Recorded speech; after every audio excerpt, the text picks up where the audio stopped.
பரபரப்பான தேர்தல் முடிவுகள், எங்கள் ஈரோடு இடைத்தேர்தல் யார் வெற்றி பெறுவாங்கன்னு எல்லாருக்கும் தெரியும். அதனால தான் பல கட்சிகள்லாம் அதில் போட்டியிடவே இல்லை. பாஜக, அதிமுக எதுவுமே. நாம் தமிழர் மட்டும் போட்டியிட்டது. அதில் திமுக எப்பொழுதும் போல் வெற்றி பெற்று இருக்கிறது. என்னென்னலாம் செஞ்சு அவங்க வெற்றி பெறணுமோ அதை வெற்றி பெற்றிருக்காங்க.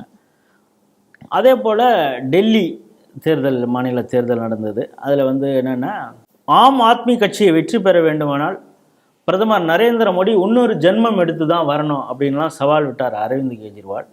இன்று தேர்தல் முடிவு வந்திருக்கிறது. என்ன ஆச்சரியம் என்றால், அப்படி சவால் விட்ட அரவிந்த் கெஜ்ரிவாலே அவருடைய தொகுதியிலே தோற்று இருக்கிறார். துணை முதல்வராக இருந்த மணிஷ் சிசோடியா தோற்றிருக்கிறார். அதற்கு பிறகு சௌரப் பரத்வாஜ், இவங்கெல்லாம் ஒரு லைம்லைட்டில் ப்ராமினன்ட் ஏஏபியுடைய கேண்டிடேட்ஸ், அவங்கெல்லாம் தோல்வியை தழுவியிருக்கிறார்கள். கிட்டத்தட்ட ஒரு 27 வருடங்களுக்கு பிறகு மீண்டும் பாஜக வெற்றி பெற்றிருக்கிறது. ஒரு பாஜகக்காரராக உங்களுக்கு சந்தோஷமாக இருக்கும். ஆனாலும் ஆம் ஆத்மியை தோல்வியை நீங்கள் எப்படி பார்க்குறீங்க? பாஜக எந்த ஒரு காரணத்தினால வெற்றி அடைஞ்சிருக்கு அப்படிங்கிறத பார்க்குறீங்க? டெல்லி மக்களுக்கு என்னுடைய நன்றியை காணிக்காக்கின்றேன். விளக்குமாறு பிஞ்சு போச்சு, வானனை விட்டு எறிஞ்சிட்டாங்க. கையை கழுவி விட்டுட்டாங்க. கையை கழுவிட்டு மலரை எடுத்து, தாமரை மலரை எடுத்து பூஜிக்கும் விதமாக பாரத மாதாவிற்கு சமர்ப்பித்திருக்கின்றார்கள். பாரத மாதாவின் நெற்றியில் இருந்த கருப்பு பொட்டை எடுத்து விட்டு காவி வைக்கப்பட்டுள்ளதுன்னு இன்றைக்கி ஒரு இது பார்த்தேன். அதை நான் பாரத மாதாவுக்கு ஒப்பிட்ட அளவில் கூட இப்படி சொல்கிறத என்னால் ஏற்றுக்க முடியாது. அதனால் கருப்பு பொட்டு இது சோஷியல் மீடியாவில் ஒரு 5-6 பேர் பகிர்ந்துருந்தாங்க. என்னுடைய கண்டனத்தை பதிவு செய்யணும்னு நினச்சேன், அங்கே செய்ய முடியல. நம்முடைய டிவி வேலை இது சொல்கிறேன். இது ஆணவத்திற்கு கிடைத்த அடி. ஒரு மமதை, ஒரு பரம்பரை வெறி, நான் என்கிற அகம்பாவம் கொண்ட ராகுல் காந்தி, சோனியா காந்திக்கும் என்னை நீ ஜெயிச்சிருவியா நீ அப்படின்னு ஒரு சண்டியர்த்தனம் பண்ணிட்டு இருந்த கெஜ்ரிவால் அவர்களுக்கும். இதில் இன்னொன்று, மக்கள் எவ்வளவு தெளிவாக இருக்கான் பாருங்க. ஒரு தொலைன்னு ஒரு சட்டை போட்டுக்கிட்டு, ஒரு ஹவாய் செருப்பு போட்டுக்கிட்டு, ஒரு கண்ணாடியை போட்டுக்கிட்டு, சாதாரணமாக வெளியில் காமிச்சிட்டு, மஃப்ளர் ஒன்று போட்டுக்கிட்டு, இருமிக்கிட்டு அப்படிலாம் இருந்து ஒரு காமன் மேன், ஒரு சாதாரண மனிதன்னு சொல்லிட்டு. ஆனால் ஆகி போகிறதுக்கு இதில் கம்மோடில் தங்கமுலாம் பூச்சிருந்தானாமே. அப்போ அவர் ஏஞ்சி வரும்போது அவருக்கு பெட்டக்லாம் கோல்டன் கலராக இருந்திருக்குமோ? என்ன எழுதுனே புரிய மாட்டேங்குது பாருங்க. நம்ம சந்தனம் மிந்திச்சுன்னா எங்கடா தடவிப்ப அப்படின்னா நம்ம ஊரில் கேட்குற வழக்கம். ஆனால் இவன் உண்மையிலேயே தங்கத்தை எங்கெல்லாம் தடவிருக்கான் பாருங்க. அப்போ மக்களை எவ்வளோ கேவலமாக நினச்சிருக்கான் இந்த ஆள். இது மக்கள் கொடுத்த சம்மட்டி அடி. டெல்லியில் 60% மேற்பட்ட வாக்காளர்கள் மிடில் கிளாஸ். அவன் அரசாங்கத்தில் இருக்கான், இல்லை ஒரு ஃபாரின் ஏஜென்சியில் ஏதோ வேலை செய்கிறான், இல்லை வேறு ஏதாவது ஒரு பெரிய கம்பெனியில் வேலை செய்கிறான். இந்த மாதிரி இருக்கிறவங்க 60% மேலே மிடில் கிளாஸ். அந்த நடுத்தர வர்க்கத்திற்கு இந்த பட்ஜெட் ஒரு மிகப்பெரிய உந்துகோலாக இருந்திருக்கின்றது. மரியாதைக்குரிய நிர்மலா சீதாராமன் கொண்டு வந்த பட்ஜெட், அதுவும் ஒரு காரணம். எல்லாத்தையும் தாண்டி இதில் இந்த என்ன நதி ஓடுது டெல்லியில், யமுனா நதி. அந்த தண்ணியை அந்த எம்பி இவங்கெல்லாம் சேர்ந்து அடித்தாங்களே, ஒரு எம்பி தண்ணியை கொண்டு கொட்டி காமிக்கிறாங்க பாருங்க. அந்த தண்ணி என்ன கலரில் இருக்குது? அதில் விஷம் கலந்துருக்காங்க. ஹரியானா பாஜக கவர்மெண்ட் அதில் விஷம் கலந்ததுன்னு பெரிய குற்றச்சாட்டை சொன்னார் அரவிந்த் கெஜ்ரிவால். அதான் அந்த கூட சொல்லுவார், குடமுருட்டி குண்டு அப்படின்னு கருணாநிதிக்கு. என்ன குண்டு வச்சு கொல்ல பார்த்தாங்க, என்ன குடமுருட்டி குண்டும்பாரு. அதாவது கருணாநிதி ஸ்டாலினோட அத்தனை குணாதிசயமும் அரவிந்த் கெஜ்ரிவாலுக்கு இருக்குது. அதாவது நான் சொல்ல வந்தது பாருங்கள், அந்த ஒரு காமன் மேன் இமேஜ், ஒரு ஹவாய் செப்பல் போட்டுக்கிட்டு நான் உங்களில் ஒருவன்னு சொல்லிட்டு, இதெல்லாம் பார்த்து தான் அந்த பெரியவரை ஏமாந்துட்டார் அண்ணா ஹசாரே. அவரே கடைசியில் என்ன சொன்னார், நான் இவனை யோக்கியன்னு நினச்சேன், இவன் தான் உலகமாக ஃப்ராடுகார பயலாக இருக்கான் அப்படிங்கிற ரேஞ்சில் அவரே மனம் வெதும்பி சொன்னார். இது பிஜேபி நீங்கள் சொன்ன மாதிரி 27 ஆண்டுகள் கழித்து பிஜேபி ஆட்சிக்கு வருது. இதற்கு முன்னாடி நம்ம டாக்டர் ஹர்ஷவர்தன் நினைக்கிறேன், அவர், சுஷ்மா ஸ்வராஜ், கிரண் பேடி, அதுக்கு முன்னாடி சாஹிப் சிங் வர்மா, அதுக்கு முன்னாடி மதன்லால் குரானா, 5 முதல்வர்கள். இப்போ கிரண் பேடி அரசியல்லையே இருக்காங்களா இல்லையான்னு தெரியல. மீதி 4 பேரில் இந்த அம்மா இவர் மட்டும் இருக்கார். இப்போ டாக்டர் ஹர்ஷவர்தன் மட்டும் இருக்கார். மீதி அதுக்கு முன்னாடி இருந்த நீங்கள் சுஷ்மா ஸ்வராஜ் பாருங்கள். சுஷ்மா ஸ்வராஜ் கடைசியில் 50 நாளோ 60 நாளோ தான் சிஎம்மாக இருந்தாங்க. சாஹிப் சிங் வர்மா ஒரு டெல்லியின் பிஜேபி முகமாக அறியப்பட்டவர். ஆனால் அதுக்கு முன்பாகவே நான்லாம் இந்து முன்னணி பிஜேபி காலத்தில் வேலை செய்யும்போது சென்னை மாநகரத்தில் ஒரு ஆர்ப்பாட்டத்துக்கோ போராட்டத்துக்கோ ஆட்களை திரட்டணும்னா 150லேருந்து 200 பேரை திரட்டுறதுக்குள்ளே படாத பாடுபடுவோம். அதுவும் ஓவர் நைட்டில் திரட்டுறதுக்கு 100 பேர் வந்துட்டாங்கன்னா அப்பா பரவாயில்ல 100 பேர் வந்துட்டாங்க அப்படின்னு இங்கே நாங்கள் நினைக்கும் போது சாயங்காலம் 5 மணி 6 மணிக்கு குறிப்பு வந்தால் 8 மணிக்கு குறிப்பு வந்தால் கூட அடுத்த நாள் கற்கல்ல 8 மணி 9 மணிக்கு 2000 பேரை திரட்டக்கூடிய ஆளுமை மிக்கவராக இருந்தவர் மதன்லால் குரானா. நான் எதுக்காக சொல்ல வரேன்னா பிஜேபி அங்கே ஒரு ஸ்ட்ராங்காகவே அதோடைய தடங்களை பதித்திருந்தது. ஆனால் ஷீலா தீட்சித் அவங்க ஒரு 10 வருஷம், அதுக்கப்புறம் ஆம் ஆத்மி கிட்டத்தட்ட ஒரு 12 வருஷம், இந்த மாதிரி இதாகி நம்ம 27 ஆண்டுகள் நம்ம ஆட்சி கட்டில் பக்கத்துலேயே இல்லை. ஆனால் அதுக்காக காங்கிரஸ் மாதிரி கழுத தெரிஞ்ச கட்டெரும்பா ஆகாமல் வலுவான நிலையிலேயே அங்கே கட்சி பாஜக, அது அத்வானி காலத்திலாக இருக்கட்டும், அல்லது நரேந்திர மோடி காலத்திலாக இருக்கட்டும், ராஜ்நாத் சிங் காலத்திலாக இருக்கட்டும், அல்லது இப்போ இருக்கக்கூடிய ஜேபி நட்டா தலைமையிலாக இருக்கட்டும், இது வந்து உயிரோட்டமாக இந்த கட்சியை வைத்திருப்பதால் இந்த கட்சியை தொண்டர்களும் அந்த தொண்டர்கள் நெஞ்சில் சுமக்கும் சித்தாந்தமும் தான் இந்த கட்சியை உயிர்ப்புடன் வைத்திருக்கின்றது. அந்த அளவுக்கு தொண்டர்கள் வந்து ஒரு என்றைக்குமே இந்த சித்தாந்தத்தை விட்டு வழுவாமல் இருந்ததோட இல்லாமல் மக்களையும் திரட்டி நம்ம பக்கம் கொண்டு வந்திருக்காங்க. இது பாசிட்டிவான விஷயம்.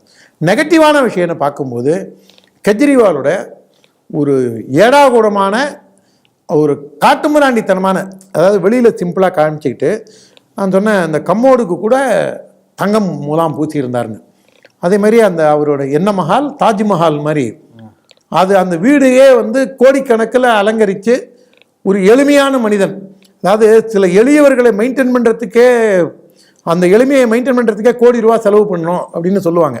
நபர்களை பற்றி நம்ம சொல்ல வேண்டாம். ஆனால் அந்த எளிமையாக இவர் இருக்கணும் வெளியில் காமிச்சிக்கிறதுக்கு உள்ளுக்குள்ளே எவ்வளவு தூரம் பாருங்கள். ஒரு மனிதன் இரட்டை வேடம் போட்டால் ஒரு நாள் இல்லாட்டா இன்னொரு நாள் பொதுமக்கள் மத்தியில் அவன் அம்பலப்பட்டு போவான் அப்படிங்கிறதுக்கு தமிழக அரசியலில் என்னால் ஊர்பட்ட உதாரணம் சொல்ல முடியும். டெல்லி அரசியலில் இப்போ கெஜ்ரிவால் அந்த மாதிரி ஆயிருக்காரு. இந்த ரிசல்ட்டில் இது ரொம்ப சீரியஸாக நம்ம பேசியிருக்கோம், திடீர்னு ஏன் காமெடி பண்ணுறான்னு கேட்கக்கூடாது நீங்கள். இதுவும் ஒரு சீரியஸான கேள்வி தான். எப்பொழுதும் போல் காங்கிரஸ் வந்து 0 சீட்டு வாங்கியிருக்குது. இங்கே எது இருந்தாலும் சொல்லுவாங்க இது வந்து பெரியார் மண், பாஜகவை யாருமே மக்கள் ஏற்றுக்க மாட்டாங்க அப்படின்லாம் இந்த கம்யூனிஸ்ட்டுகள் இவங்க டிவி விவாதத்தில் போகும்போது சொல்லுவாங்க. கம்யூனிஸ்ட்டுகளுக்கு அங்கே ஒரு தலைமை அலுவலகமே இருக்குது, கோபாலன் ஹவுஸோ ஏதோ ஒன்று இருக்குது, சிபிஐக்கும் இருக்குது, பெரிய மாளிகையாக இருக்கும் அந்த கம்யூனிஸ்ட், அவங்களுக்கு தலைமை அலுவலகம் இருக்குது. ஆனால் அவங்களுடைய ஓட்டு என்னாங்களான்னு நமக்கு தெரியல. அதுக்கு மட்டும் நீங்கள் அவங்களுடைய விளக்கம். நீங்கள் இந்த அமீர் மஹால் இருக்குது ராயப்பேட்டையில், அது வந்து எப்படியும் ஒரு 50 ஏக்கர் 100 ஏக்கர் இருக்கும்னு நினைக்கிறேன். அமீர் மஹால் வந்து மக்கள் செல்வாக்கு பெற்றிருக்கா? அதுக்கும் மக்களுக்கும் தொடர்பே கிடையாது. ஏகே கோபாலன் ஹவுஸ், அதுக்கப்புறம் அந்த கம்யூனிஸ்டோட தலைமை அலுவலகம், இன்னொரு கம்யூனிஸ்ட், இவங்கெல்லாம் தேர்தலில் போட்டிட்டாங்களான்னு இந்த படம் வரைந்து பாகங்களை குறி அப்படிங்கிற மாதிரி இப்போ இவங்கெல்லாம் தேர்தலில் நின்னாங்க, இன்னென்ன சின்னத்தில் நின்னாங்க, இவங்க இவ்வளோ ஓட்டு வாங்கினாங்க, இவங்களுக்கு இந்த ஓட்டை என்றதுக்கே ரொம்ப கஷ்டமாயிடுச்சு. ஏன்னா எல்லா ஊர்லேயும் வந்து பிஜேபியெலாம் வந்து 50,000 60,000 ஓட்டு வாங்கும்போது 1 லட்சம்னு ஓட்டு வாங்கும்போது இவங்க வந்து 200 150 அப்படின்னு வாங்கி, அது எவ்வளோ கஷ்டங்க அதை என்றது. என்ன நினச்சிட்டு இருக்கீங்க நீங்கள்? போகிற போக்கில் சொல்லிட்டீங்க. மகாராஷ்டிராவில் போய் திருமாவளவன் ஓட்டு வாங்கினார் தெரியுங்களா? அந்த மாதிரி கம்யூனிஸ்ட் எல்லா ஊர்லேயும் ஓட்டு வாங்கியிருக்காங்க. இந்த வழங்காத பயிலுங்க 0.15 கூட வாங்கலை. ஆனால் டிவியில் உட்காந்து பிஜேபி அப்படி செய்தது தப்புது, பிஜேபி இப்படி இருக்கக்கூடாது அப்படின்னு நல்லா வியாக்கியானம் பேசுவானுங்க. இவனுக்கு ஏதாவது ஒரு ரியாலிட்டி இருக்கா? எனக்கும் ஒன்று ஆச்சரியமாக தான் இருக்குது. நீங்கள் கேட்ட ஒன்று தான் நானும் யோசிக்கிறேன். தமிழ் மீடியா சரி சார் நீங்களும் தேர்தலில் நின்னீங்களே, என்ன ஓட்டு வாங்கினீங்க?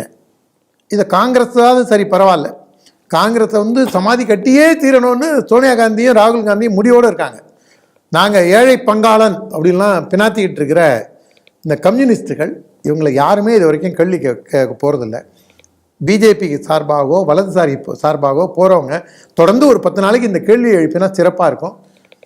எல்லாத்தையும் விட இந்த ஈரோடு இடைத்தேர்தலையும் இன்றைக்கி திராவிட முன்னேற்ற கழகம் ஜெயிச்சிருக்கு. 96க்கு அப்புறம் எந்த சுயேட்சை எம்எல்ஏயும் தமிழ்நாட்டில் ஜெயிச்சதில்லை. அப்பாவுக்கு அப்புறம் எந்த சுயேட்சை எம்எல்ஏயும் ஜெயிக்கலை. 1989க்கு அப்புறம் மருங்காபுரி மற்றும் மதுரை மேற்கு சட்டமன்ற தொகுதி இடைத்தேர்தலில் தான் எதிர்கட்சிக்காரங்க ஜெயித்தாங்க. இது என்ன உத்தரப்பிரதேசமா? ஜனநாயக முறைப்படி எதிர்க்கட்சி கூட இடைத்தேர்தலில் ஜெயிக்கிறதுக்கு. இது என்ன மத்திய பிரதேசமா? ஜனநாயக முறைப்படி எதிர்க்கட்சி கூட இடைத்தேர்தலில் ஜெயிக்க. இது பெரியார் மண். இது கலைஞர் வழி வந்த மு.க. ஸ்டாலின், முத்துவேர் கருணாநிதி ஸ்டாலின் ஆட்சி நடக்கும் இடம்.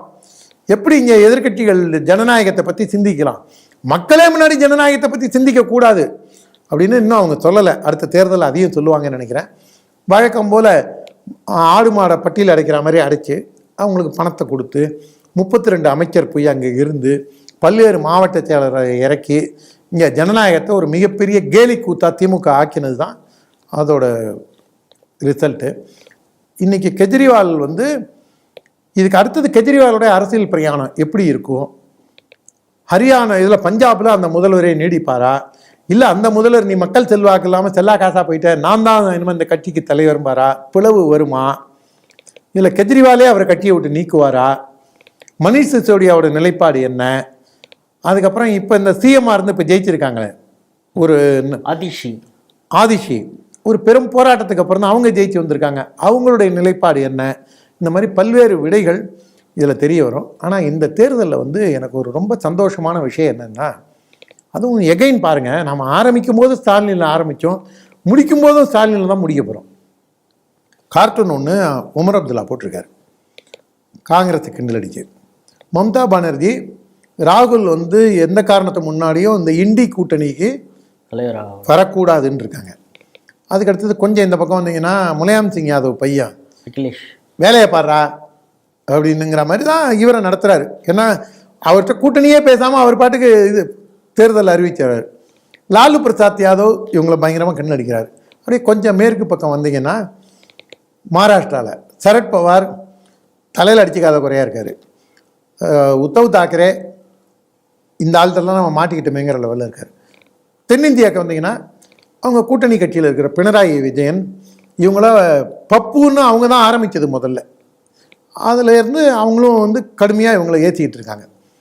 அகில இந்திய அளவில் இன்றைக்கி காங்கிரஸ் வந்து அந்த இண்டி கூட்டணியில் அதன் சிறகுகள் ஒன்றொன்றாக நீக்கப்பட்டு விட்டது. ஒரே ஒரு சிறகு தான் இருக்குது. திருமாவளவன் இன்றைக்கி ஒரு உருட்டுறாரு, காங்கிரஸ் வந்து எல்லாரையும் அரவணைச்சு போனோம் அப்படின்னு. அது ஏன் காங்கிரஸ் அரவணைச்சு போனோம்? காங்கிரஸ் ஏன் இவர் அட்வைஸ் பண்ணோம்? ஏன் கெஜ்ரிவாலுக்கு அட்வைஸ் பண்ணியிருக்கலாமே அப்படின்லாம் யாராவது கேட்டால், சங்கியே அப்படின்னு இவங்க பாஞ்சு கடிக்க வருவாங்க அவங்க. இப்போ ஸ்டாலின் ஒருத்தர் தான் லெஃப்ட் அவுட்டு. இப்போ நான் சொன்ன அத்தனை பேரும் ஆல்மோஸ்ட்டு அரசியல் ரீதியாக மக்கள்கிட்டேருந்து பாஜக அவர்களை பிரித்து கொண்டு வந்து மக்களை வந்து தன் வயப்படுத்தி கொண்டது பாஜக. இதில் கடைசியாக இங்கே இருக்கிறது மு.க. ஸ்டாலின் மட்டும். இப்போ ஸ்டாலினுக்கு 2 விஷயம் முன்னாடி இருக்குது. முதல் விஷயம், இவர் ராகுல் காந்தியை ஆதரிக்க போகிறாரா, இல்லை திருமாவளவன்லேருந்து மீதி பேர் மாதிரி ராகுல் நீ திருந்துவியா மாட்டியா, பட்டாயாக்க போகாத இங்கேயே இரு அப்படின்லாம் சொல்லுவாங்களா என்னங்கிறத பார்க்கணும். ஆனால் இது இந்த தேர்தல் எல்லார காட்டிலும் இது ஸ்டாலினுக்கு விடப்பட்டுள்ள ஒரு எச்சரிக்கையாகத்தான் நான் பார்க்கின்றேன். நாடு முழுவதும் இருக்கக்கூடிய பாஜகவை வெறித்தனமாக எதிர்த்து கொண்டு வந்துள்ளவங்கள்லாம் மக்கள் துணை கொண்டு பாஜக அவர்களை தோற்கடித்துள்ளது. இப்போ இங்கே ஸ்டாலின் தான் இருக்கார். அதனால் 2026 நம்ம எல்லாரையும் விட ரொம்ப அதிகமாக பதட்டத்தில் இருக்க போகிறது திருவாளர் முத்துவேல் கருணாநிதி ஸ்டாலின். என்ன மாடல் அவர்? திராவிட மாடல். என்னது? திராவிட மாடல். அங்கே இவங்க சொன்னாங்களே நடிகை கஸ்தூரி, அது இல்லையா? ரைட்டு.